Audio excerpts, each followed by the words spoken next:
आदरणीय प्राचार्य जी, आदरणीय नीलम मैम, पांडे सर, ज्योति मैम, सुभाष जी, सभी हमारे सम्मानित शिक्षक और प्यारे बच्चों,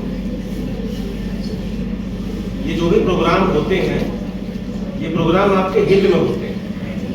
कई बार ऐसा लगता है कि 28 नंबर चल रहा है तो 28 नंबर जानने से आप बचने की कोशिश करने लगते हैं कि वहाँ पे समय खर्च होगा और इतनी देर में कुछ और कर देंगे।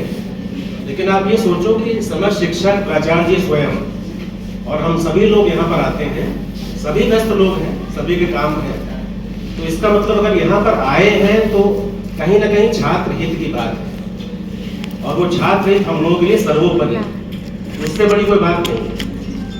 कॉलेज में अगर छात्र हैं तो हम हैं, छात्र नहीं तो कॉलेज नहीं, इसलिए सबसे बड़ी भूमिका आप लोगों की है। तो आपके संबंध में अगर कोई गवर्नमेंट की स्कीम आती है या कोई ऐसी सूचना आती है जो छात्रों को जागरूक करना है, उस संदर्भ में कार्यक्रम की लिस्ट जो है वो हमें प्राप्त होती है गवर्नमेंट से और हम लोग समय समय पर इसको पूरा करते हैं और ये सूचनाएं भी गवर्नमेंट को भेजी जाती हैं कि आपके छात्र जागरूक हुए और उन तक ये बात पहुंची। क्योंकि एक स्वस्थ समाज का निर्माण छात्रों के द्वारा ही होता है। आप ही लोग भविष्य के नागरिक हैं। अगर आप शारीरिक मानसिक रूप से स्वस्थ हैं तो एक अच्छे समाज का निर्माण संभव है। आपको पता है कि 5 तल होते हैं डेवलपमेंट के, 5 तलों पर हम लोगों का डेवलपमेंट होता है। पहला है शारीरिक, दूसरा मानसिक, तीसरा इमोशनल या सांवेगिक, चौथा सोशल या सामाजिक और 5वां स्पिरिचुअल या आध्यात्मिक। ये 5 तलों पर काम हो रहा है। एक एक छात्र पर 5 तलों पर काम हो रहा है। 5 स्तरों पर उसको उन्नत होना है, मजबूत होना है, तब जाकर वो कहीं ऊंचाई पर पहुंच पाएगा, एक अच्छा नागरिक बनेगा। आज का जो कार्यक्रम है एंटी रैगिंग पर, इसकी जरूरत क्यों पड़ी? आपने सुना होगा मेडिकल कॉलेजेस में, इंजीनियरिंग कॉलेजेस में रैगिंग बहुत ही विभत्स तरीके से हो रही थी, न्यूज़पेपर में पढ़ा होगा। हमारा कॉलेज है, इसमें कुछ इस तरह की बात नहीं है, लेकिन ये जो नियम बना ये क्यों बना? ये इसलिए बना कि हमारे छात्रों ने सुसाइड भी किया है।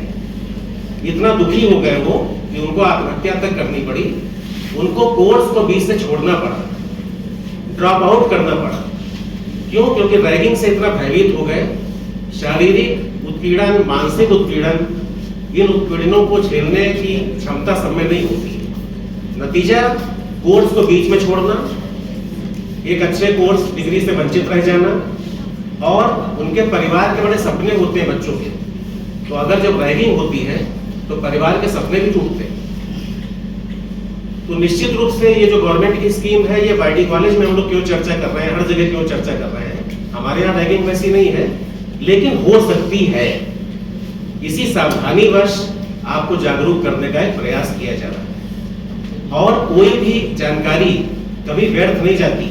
आपको जो नंबर दिए गए, आपको जो स्कीम्स बताई गई, कौन कौन से उत्पीड़न आपके होते हैं, कहाँ कहाँ आप शिकायत कर सकते हैं, एंटी रैगिंग कमेटी वाईडी कॉलेज की बन चुकी है, जिसका डिस्प्ले प्रॉपर तरीके से होगा। बहुत सारे स्टैंडी भी जो है वो लगेंगे कॉलेज में, वॉल राइटिंग भी होगी, तो आपको पूरी तरह से जागरूक किया जाएगा। अब यहाँ पर एक प्रश्न है मेरा आप लोगों से, बेटा 1 मिनट सुन लो, साइन हो जाएंगे।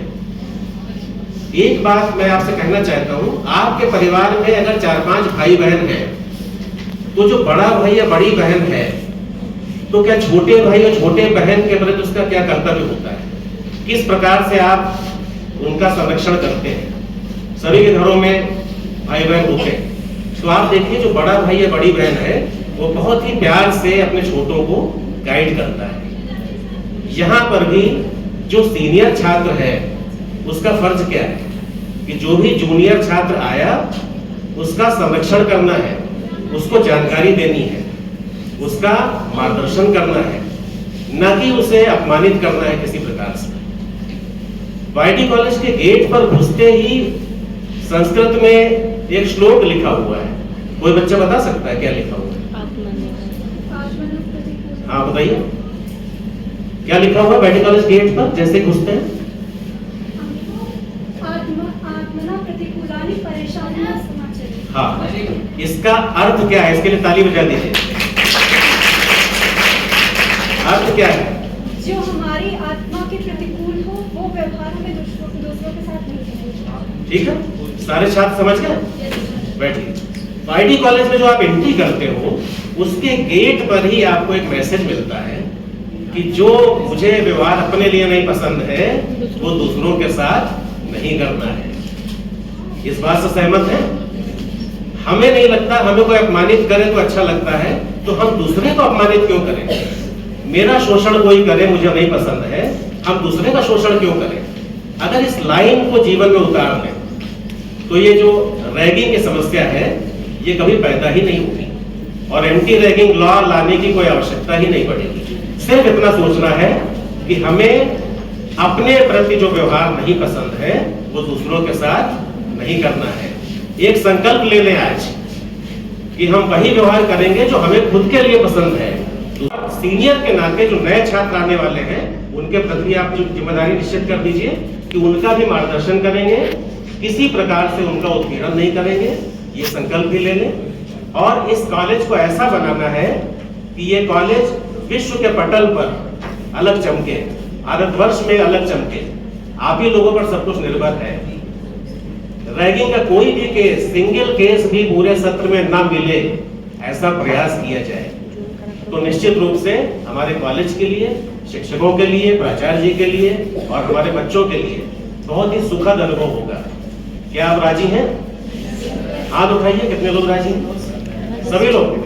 कोई रैगिंग नहीं होने देंगे और एंटी रैगिंग लॉ की यहाँ जरूरत ही नहीं पड़ेगी, क्योंकि जब रैगिंग ही नहीं होगी तो एंटी रैगिंग की क्या आवश्यकता है।